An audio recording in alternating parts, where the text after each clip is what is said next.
The alarm rang through the metal halls of Earth's first orbital defense station.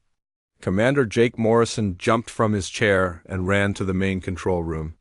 His boots made loud sounds on the floor as he moved fast. The big screen showed a message that made his heart beat faster. The Galactic Council wanted to talk to Earth right now. This was not normal. In 3 years since humans first met aliens, the Council had never called for an emergency meeting. Jake read the message again. All member species had to come to the Council station. They called it Urgent Business About Humans. Jake pressed the red button on his desk. This would send a signal to Earth below. Captain Lisa Adams would need to know about this right away. She was Earth's best person for talking to aliens. If anyone could handle this meeting, it was her. Lisa got the message while she was eating breakfast in her small apartment. She looked at her coffee cup and knew this would be her last quiet moment for a while. The message was short but clear. The Council wanted all human leaders to come to their big station near Centauri Prime. She had to leave in 2 hours. She packed her blue uniform and grabbed her data pad. This pad had all the information about human colonies and trade deals. Lisa hoped this meeting was about making new trade routes. Humans had been good partners with most alien species. They shared technology and helped each other explore new worlds. The ship that took Lisa to the Council station was small but fast. During the long trip, she tried to think about what the aliens might want. Maybe they needed help with some war in a far part of the galaxy. Humans were good at solving problems that others could not fix. When Lisa's ship got close to the Council station, she looked out the window. The station was huge, like a small moon made of metal and glass, but something was different this time. There were too many warships around it. Big alien battleships floated near the station like angry guards. Lisa counted the ships. There were hundreds of them. Ships from the Vraxian Empire, the Zephyr Federation, and even the peaceful Altair Republic. All these species had brought their strongest warships. This was not normal for a simple council meeting. Admiral Henry Clark was having the same bad feeling. His small fleet of human ships waited at the edge of the star system.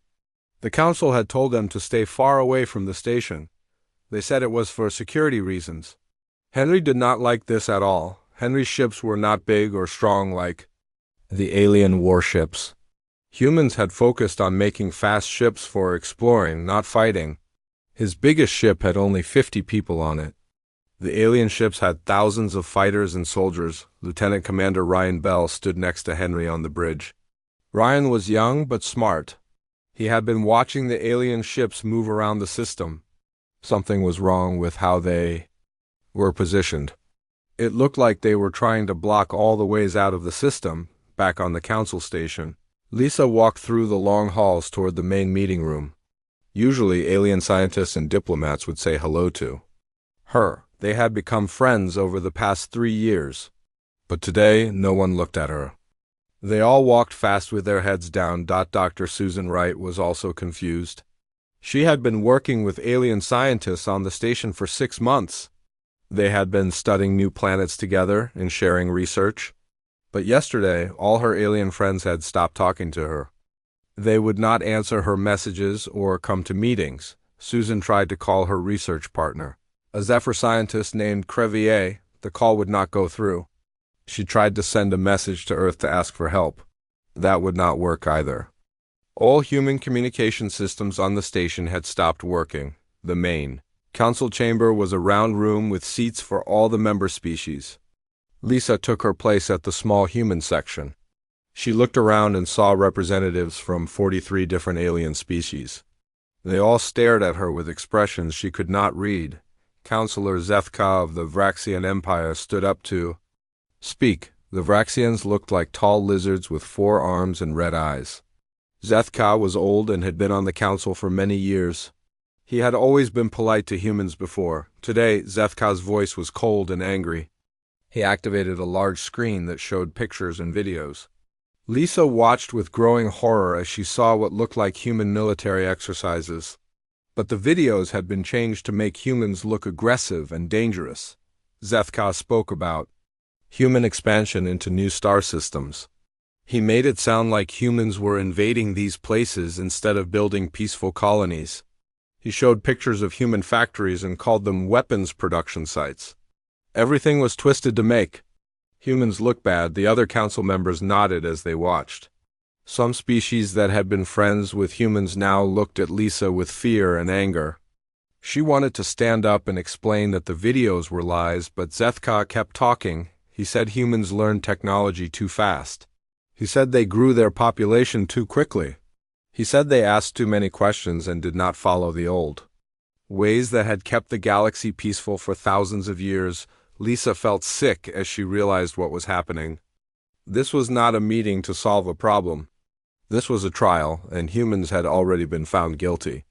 The evidence was fake, but the other species believed it because they trusted the council. Admiral Henry Clark watched his sensor screens with growing worry. More alien ships kept arriving in the system. His communications officer tried to send a message to Earth, but all their signals were being blocked. Something was jamming their equipment from multiple directions. Dr. Susan Wright sat in her lab and tried to understand what was happening. She looked at her research notes about alien technology. These species had worked together for a long time. They had systems for everything and rules for every situation, but they also had weaknesses. The alien species always did things the same way. They followed patterns that never changed. They made decisions in committees and never acted alone. This made them stable but also predictable. Humans were different. Humans could change their minds quickly and try new things. As the council meeting continued, Lisa began to see the real problem. The aliens were not angry because humans were dangerous. They were afraid because humans were different. Humans changed things and asked questions. They made new tools and explored new ideas. The scared species that had been doing the same things. For thousands of years, Counselor Zethka finished his speech and looked directly at Lisa. His red eyes were cold as winter. He said the council had made a decision about the human problem. Tomorrow, they would tell her what humans had to do to fix their mistakes. Lisa knew that whatever they wanted, it would not be good for humanity. Captain Lisa Adams woke up in her small room on the council station. She had not slept well. The bed felt cold and the walls seemed to press in on her. Outside her window, alien warships moved in patterns that looked too organized to be normal.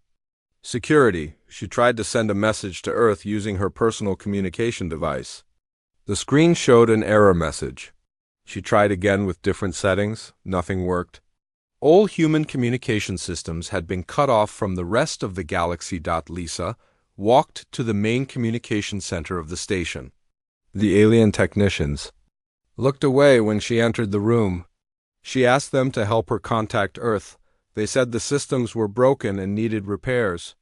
But Lisa could see the equipment was working fine for alien communications. The truth hit her like a cold wave. The aliens had planned this.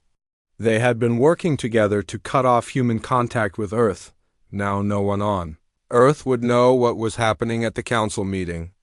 The human colonies scattered across the galaxy would also be in the dark. Admiral Henry Clark stood on the bridge of his flagship and watched his tactical display. Overnight, hundreds more alien ships had appeared around his small fleet. They formed a perfect circle around the human ships. Every escape route was blocked by alien battleships. Lieutenant Commander Ryan Bell ran calculations on his computer. The alien ships were positioned exactly where they needed to be to trap the human fleet. This was not a random formation. The aliens had been planning this for weeks or maybe months. Ryan showed his results to Admiral Clark. The alien ships had enough firepower to destroy the human fleet in minutes. But they were not attacking yet. They were waiting for something. Clark realized they were hostages now, not guests.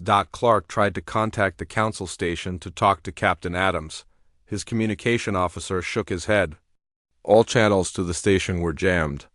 The only messages getting through were from alien command ships telling the humans to stay in position and not move. On Earth, General Patricia Stone was having her morning coffee when her emergency alarm went off. Her communication center had lost contact with the council meeting. They had also lost contact with Admiral Clark's fleet. At first she thought it was just equipment problems, but then more bad news came in. Human colonies in 3 different star systems reported alien ships approaching their planets. These were not the usual trade ships or diplomatic vessels. These were military fleets with weapons ready to fire. General Stone activated Code Red protocols. This was the highest level of military alert that Earth had. All human military forces across the solar system received the emergency signal. Something big was happening, and Earth needed to be ready to fight. Dr. Kevin Hayes was working in a research station in the asteroid belt when he saw the first attack. A group of alien ships appeared near the human mining facility on asteroid Delta 7. The ships opened fire without any warning. Kevin watched through his telescope as the mining station exploded in bright flashes of light. Hundreds of human workers and their families lived on that station. Now they were all dead. The alien ships moved on to the next human outpost. Kevin sent an emergency message to Earth. He used a special frequency that was supposed to be secret. From the aliens, his message was short but clear. The aliens were attacking human settlements. This was not an accident or a misunderstanding. This was war. Back on the council station, Captain Adams was called to another meeting. This time, only she was allowed in the room. The council members sat in their high chairs and looked down at her. Councillor Zethka spoke in a voice that sounded almost happy. He told Adams that the council had voted. All 43 alien species had agreed that humans were too dangerous to be free. Humans would be placed under what they called protective containment. This meant all humans in the galaxy would be prisoners. Adams asked what protective containment meant. Zethka explained that all human colonies would be surrounded by alien guard ships. Humans would not be allowed to leave their planets or build new settlements. Earth would be cut off from the rest of the galaxy forever. The aliens also wanted all human technology turned over to them. Human ships, weapons, computers, and scientific research would become alien property. Humans would be allowed to keep only basic tools for farming and simple manufacturing. Zsk said, this was for the good of the galaxy. Humans changed things too fast and upset the natural order. For thousands of years, the alien species had lived in peace by following the same rules and doing the same things. Humans were ruining this peaceful system. Captain Adams felt anger building inside her chest. She looked at the alien faces around her and saw no kindness or understanding. These beings had pretended to be friends with humanity for 3 years. They had shared meals with human diplomats and worked on projects together. Now they were showing their true feelings. Adams asked if humans had any choice in this matter. Zethka laughed, which sounded like rocks scraping together. He said humans could accept protective containment peacefully, or the alien fleets would force them to accept it. Either way, the result would be the same. The meeting ended with Zethka giving Adams 1 hour to think about the council's offer. She was escorted back to her room by 2 large alien guards. They did not speak to her, but their message was clear. She was a prisoner now. In her room, Adams sat on her bed and tried to think of options. Earth had no idea what was happening. Admiral Clark's fleet was outnumbered and surrounded. Human colonies were being attacked across the galaxy. Everything looked hopeless, but Adams remembered something from her military training. Her instructors had taught her that humans were survivors. When other species gave up, humans found new ways to fight. When situations looked impossible, humans got creative and found solutions that no one expected. She reached into her jacket and pulled out a small device that looked like a pen. This was not really a pen. It was a special communicator that very few people knew about. Earth's military leaders had given one to each important diplomat in case of emergencies. Adams pressed a hidden button on the device. It sent a coded signal using quantum encryption that alien technology could not detect or jam. The message was simple but important. It told Earth that the aliens had betrayed humanity and that all humans in the galaxy were now in danger. The signal traveled faster than light toward Earth. General Stone would receive it in a few hours. When she did, she would activate humanity's most secret plans. Plans that the aliens knew nothing about. Plans that would show the galaxy what humans could do when they were betrayed by those they trusted. Captain Adams put the device away and smiled for the first time since arriving at the station. The aliens thought they had trapped humanity. They thought humans would surrender when faced with overwhelming odds. They were about to learn how wrong they were about human nature. General Patricia Stone received the secret message from Captain Adams while she was in the underground command center below Colorado. The quantum signal appeared on her personal screen as a series of numbers and letters. When decoded, the message made her blood run cold. The aliens had betrayed humanity completely. All human representatives at the council meeting were prisoners. Admiral Clark's fleet was surrounded and trapped. Alien warships were attacking human colonies across the galaxy. This was not a diplomatic crisis anymore. This was total war. Stone walked to a wall panel that looked like any other metal surface. She placed her hand on a hidden scanner and spoke her name clearly. The wall opened to reveal a room that officially did not exist. Inside were computers and weapons that no alien had ever seen. For 3 years, while humans had been making friends with alien species, Stone and her team had been preparing for this exact situation. They called it Operation Prometheus. It was based on a simple idea that aliens would never understand. Humans always had backup plans. Stone activated systems that had been waiting in sleep mode throughout the solar system. On asteroids that looked like normal mining operations, hidden weapons began to power up. Space stations that appeared to be research facilities opened secret hangar bays filled with warships. The aliens thought they knew everything about human technology because humans had shared it freely during peaceful times. But humans had been smart enough to keep their best weapons and ships hidden. Now those secrets would save humanity from extinction. Captain Lisa Adams stood in her room on the council station and waited. She knew her secret message had reached Earth by now. Soon, the aliens would learn that humans were not as helpless as they appeared. She just had to stay alive long enough to see it happen. The door to her room opened and Counselor Zethka entered with 2 guards. His red eyes looked pleased with themselves. He told Adams that several human colonies had already surrendered to alien forces. The humans there had agreed to give up their weapons and technology in exchange for being allowed to live. Adams smiled at this news, which surprised Zethka. He asked why she was happy that her people were surrendering. Adams told him that he would understand very soon. She had activated something that would change everything. Tashka laughed and said humans had no secret weapons or hidden fleets. The council had been watching humanity for 3 years. They knew about every human ship and every human base. There were no surprises left for humans to use. Adams kept smiling and said nothing. She knew that alien overconfidence would be their greatest weakness. The aliens had been watching humans, but they had only seen what humans wanted them to see. The real preparations had happened in places where aliens never looked. Dr. Susan Wright was still trapped in her laboratory on the council station. She had been working on alien computer systems for months and knew how they operated. The aliens were very smart, but they always did things the same way. They followed rules and patterns that never changed. Wright accessed the station's main computer using her research credentials. The alien security system let her in because she was supposed to be there. But instead of doing research, she began copying important files about alien military plans and technology. The alien computer system was designed to share information freely between different species. This made cooperation easy during peaceful times. But it also meant that Wright could access military secrets from dozens of different alien governments. She learned that the aliens had been planning this betrayal for 8 months. They had been moving warships into position and preparing their attack while pretending to be friends with humans.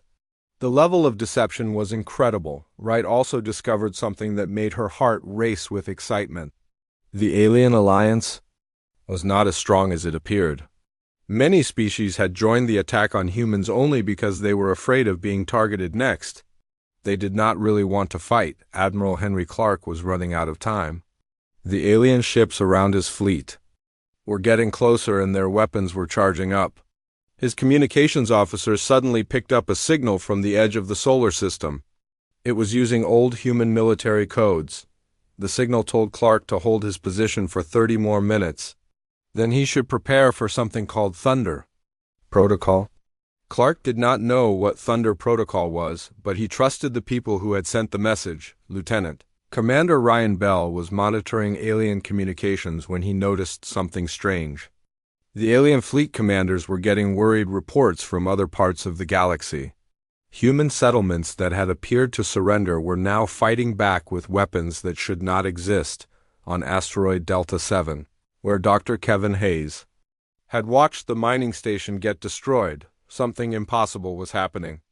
New human ships were rising from hidden bases inside the asteroid itself. These ships looked different from normal human vessels. They were larger and carried weapons that glowed with dangerous energy. The alien attack fleet that had destroyed the mining station was caught completely by surprise. The new human ships moved faster than anything the aliens had seen before. Their weapons cut through alien shields like they were made of paper. Similar battles were starting all across human space. Research stations revealed themselves to be disguised weapons platforms. Cargo ships suddenly sprouted missile launchers and energy cannons. Even civilian transport vessels began attacking alien warships with equipment that had been hidden in their cargo holds. Engineer Tony Rodriguez was leading one of these surprise attacks from a converted freighter near Jupiter. His ship had been carrying farming equipment to a colony world just yesterday. Today, the farming equipment had been quickly rebuilt into plasma cannons and shield generators. Rodriguez and his crew of 20 volunteers were facing an alien destroyer with 500 soldiers on board. By all logic, the humans should have been destroyed in seconds. But logic did not account for human creativity and desperation. The human freighter attacked the alien destroyer using tactics that no military computer could predict. Rodriguez used his cargo manipulation arms to grab pieces of space debris and throw them at the alien ship. He fired his improvised weapons in patterns that confused the alien targeting systems. Most importantly, Rodriguez and his crew were not afraid to take risks that trained military officers would never attempt. They flew their ship directly at the alien destroyer and used their construction tools as weapons in ways their designers never intended. The alien captain had fought many battles against different species. He had studied human military tactics and prepared for conventional space warfare. But nothing had prepared him for humans who used mining lasers as weapons and turned cargo containers into missiles. General Stone watched the battle reports coming in from across the galaxy. The first phase of Operation Prometheus was working better than she had hoped. The aliens had been caught completely off guard by humanity's hidden preparations, but Stone knew this was just the beginning. The aliens still had overwhelming numbers and superior technology. Humans had won the first surprise attacks, but the real war was just starting. Everything would depend on whether humans could continue to be unpredictable enough to overcome impossible odds. She activated the second phase of her plan and sent new orders to human forces throughout the galaxy. The message was simple but carried the hopes of all humanity. It said that the time for hiding was over. Now humans would show the galaxy what they could really do when their survival was at stake. Captain Sam Turner was having the best day of his life, even though he was probably going to die. His cargo ship had been carrying grain to Mars when the alien attack began. Now his ship was equipped with weapons made from mining equipment, and he was hunting alien battleships. Turner's ship was called the Iron Horse, and it had been built to carry heavy loads through space. The aliens thought it was helpless because it moved slowly and had no military weapons. They were learning how wrong they could be about human ships. The alien battleship in front of Turner was 10 times larger than his cargo vessel. It had energy shields that could stop normal weapons and armor thick enough to survive direct hits from missiles. But Turner was not using normal weapons or normal tactics. He flew his ship straight at the alien battleship while broadcasting old Earth music at maximum volume. The alien captain tried to understand why humans would play music during a battle. While the aliens were confused, Turner used his cargo loading arms to grab a large Piece of space junk. The space junk was part of an old satellite that had been floating near Jupiter for 50 years. Turner swung it like a giant club and smashed it into the alien ship's main engine. The impact caused explosions that ripped through the alien vessel's power systems. Turner then activated his improvised weapons, which were really just industrial cutting lasers pointed in the wrong direction.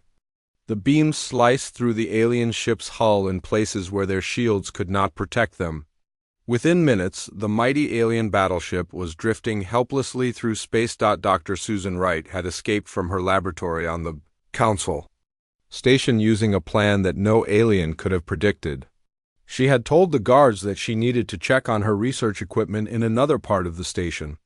They let her go because she had always been cooperative before. Instead of going to another lab, Wright went to the station's main communication center. She used her research access codes to connect to the galaxy-wide information network that all alien species shared. Then she began broadcasting something that would change everything. Wright transmitted all the evidence she had found about the Council's lies and deception. She showed how they had created fake videos to make humans look dangerous. She revealed their secret plans to attack human colonies while pretending to hold peaceful meetings. Most importantly, Wright broadcast proof that the Council had violated their own laws and treaties.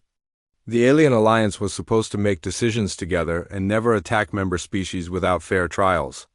But the Council had planned this attack in secret and lied to their own people. The broadcast reached every alien world in the galaxy within hours. Alien citizens who had supported the attack on humans began to ask questions about what their governments were really doing. Some alien species started to wonder if they would be the next targets if they disagreed with the Council. Admiral Henry Clark finally received the orders he had been waiting for. Thunder Protocol turned out to be something that filled him with both excitement and terror. Every human ship in his fleet was equipped with experimental engines that had never been tested in real combat. These engines could make human ships move faster than anything else in the galaxy for short periods of time. The cost was that the engines might explode and destroy the ships using them. But Clark's fleet was trapped and outnumbered 50-1. Taking dangerous risks was their only chance to survive. Clark gave the order and watched his small fleet suddenly accelerate to impossible speeds. The alien ships around them could not react fast enough to track targets moving so quickly.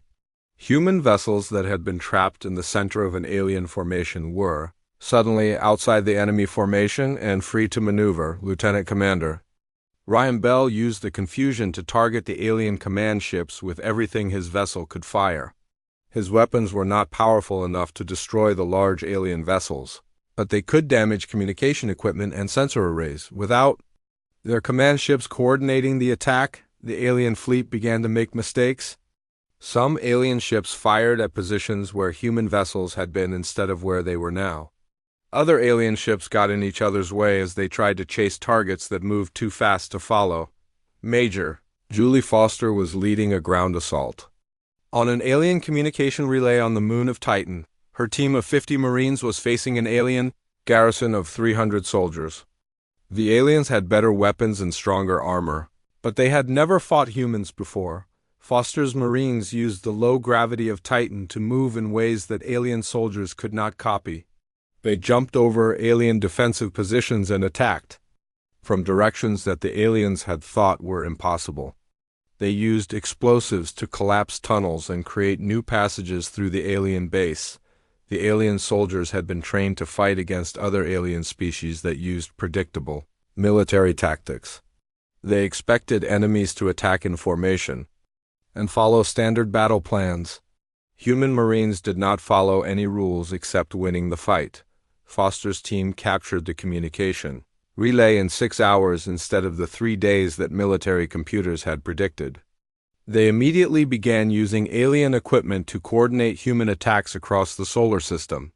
For the first time since the betrayal began, humans could talk to each other again. Engineer Tony Rodriguez had turned his converted freighter into a mobile weapons factory. His crew was building new ships and weapons using materials they salvaged from destroyed alien vessels.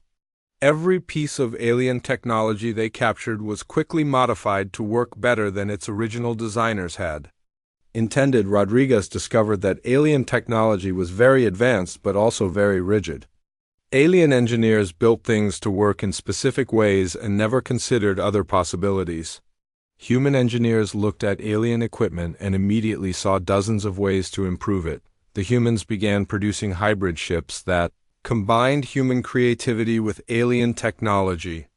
These vessels were faster, stronger, and more flexible than anything either species had built separately.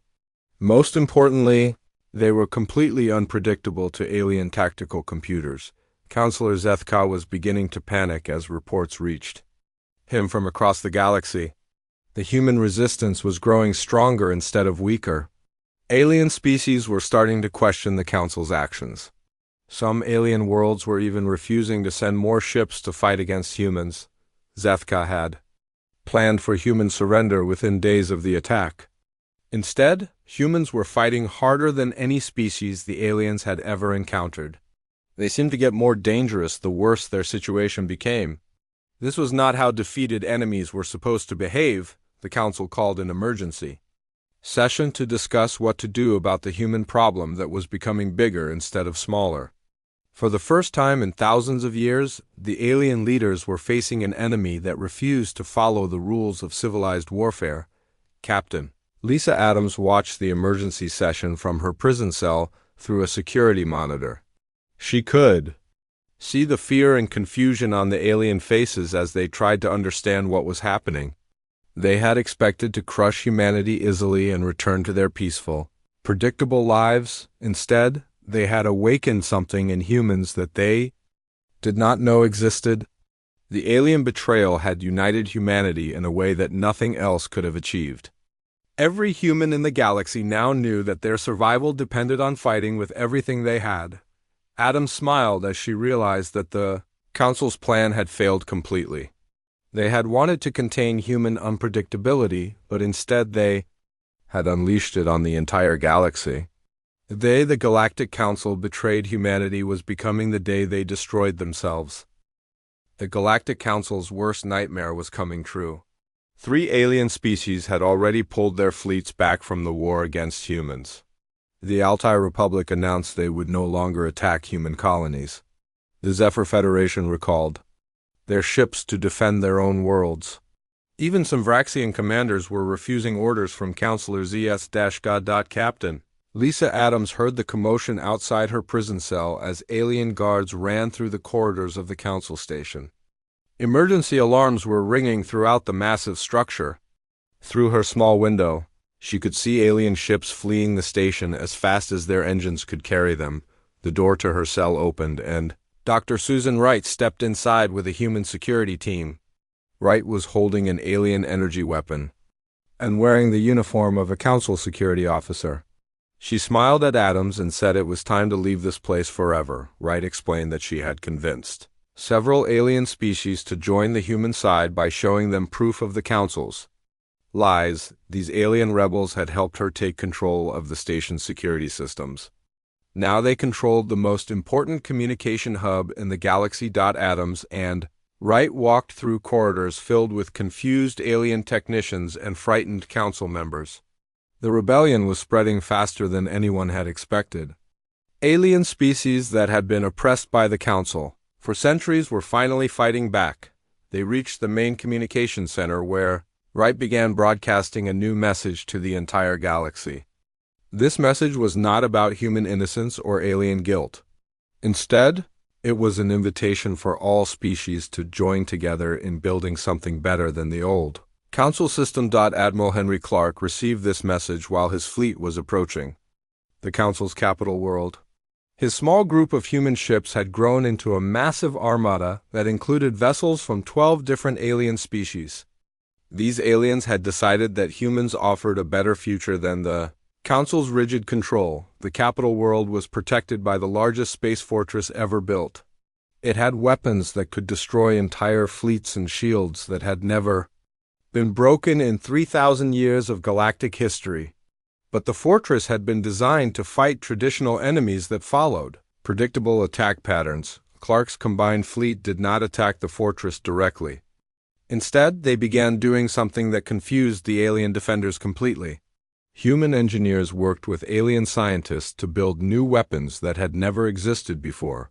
Colonel Matt Johnson led a team of humans and rebel aliens, who captured the fortress's outer defense stations using tactics that no military manual had ever described.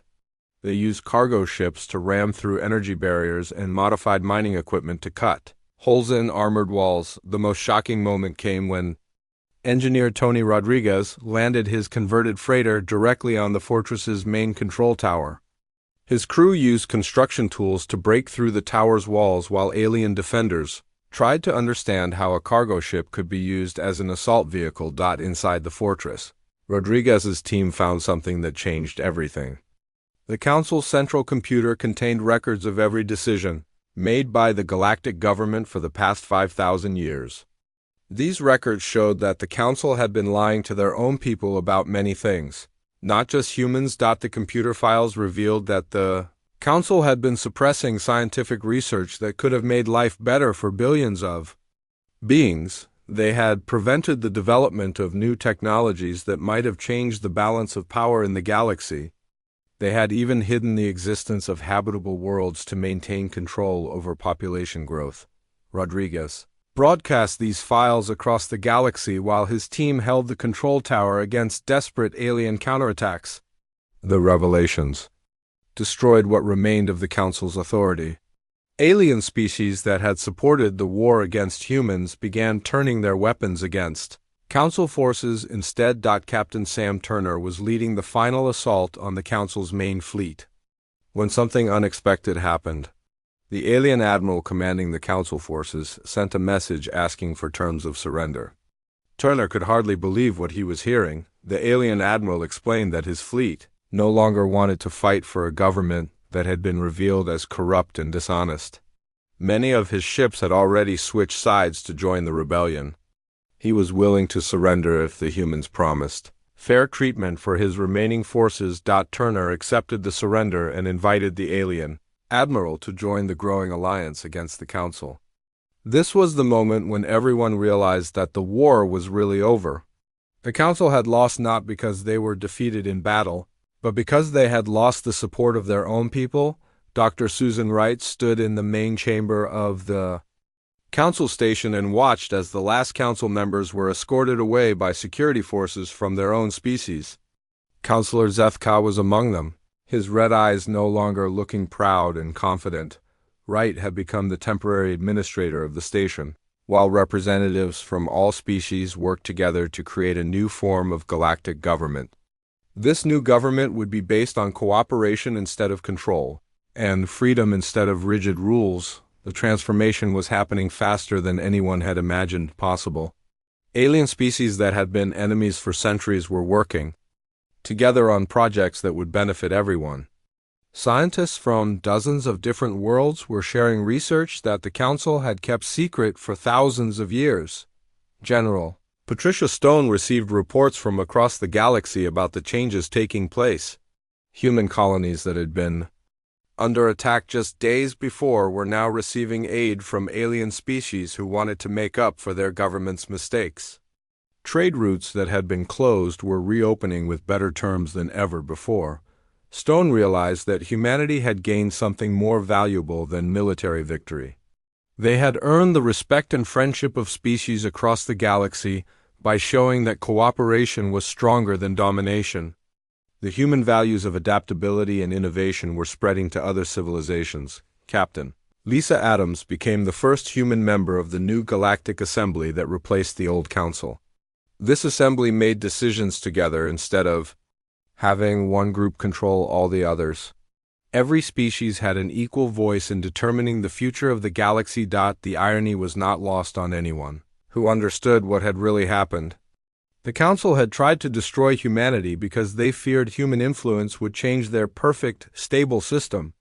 Their betrayal had accomplished exactly what they wanted to prevent: human values of creativity, adaptability, and cooperation were now spreading throughout the galaxy faster than ever before. The rigid systems that had kept the galaxy unchanged for millennia were being replaced by Dynamic societies that embraced progress and innovation. Adams stood in the new assembly chamber and looked at representatives from hundreds of different species working together to solve problems that had seemed impossible just weeks before. The galaxy was changing in ways that would have been unthinkable under the old council system. The day the Galactic Council betrayed humanity had become the day the galaxy began to truly advance. By trying to suppress human influence, the Council had guaranteed that human ideas would reshape galactic civilization completely. Adams smiled as she realized that the aliens had been right about one thing. Humans were dangerous to the old way of doing things. But instead of destroying the galaxy, human influence was making it a better place for everyone to live. The betrayal that was supposed to end human expansion had started a new age of galactic cooperation and progress. The Council's greatest fear had become reality, and it was turning out to be the best thing that had ever happened to the galaxy.